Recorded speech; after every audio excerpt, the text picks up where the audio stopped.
Welcome to the whimsical world of the tale of the reluctant worker, where agreements are binding and consequences are as peculiar as the conditions themselves. Once upon a time, in a quaint little village, a man in search of work found himself at the doorstep of a local farmer. "I can work in the fields, chop wood, and tend to the cows," he declared confidently. The farmer, intrigued yet cautious, laid down his terms. "You shall cultivate 1 bigger of land daily, clean the eggplant field, and complete any task I assign. For this, you will earn 200 taka a month and enjoy the finest jackfruit leaves. You may even reside at my home.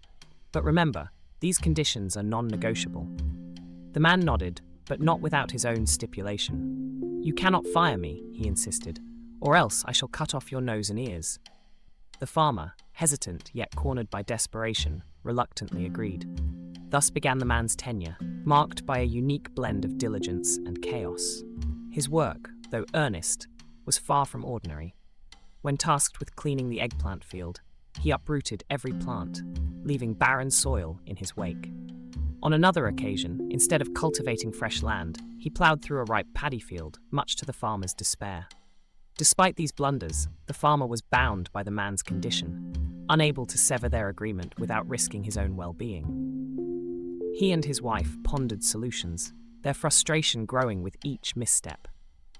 Ultimately, unable to bear the burden any longer, they resolved to leave their cherished home and village, entrusting everything to the very worker who had driven them away. As they departed, a mix of relief and regret washed over them. They realized the folly of their rigid terms and vowed never to repeat such a mistake. The tale of the reluctant worker, with its humorous antics and cautionary lessons, serves as a reminder of the power of words and the unforeseen paths they might lead us down.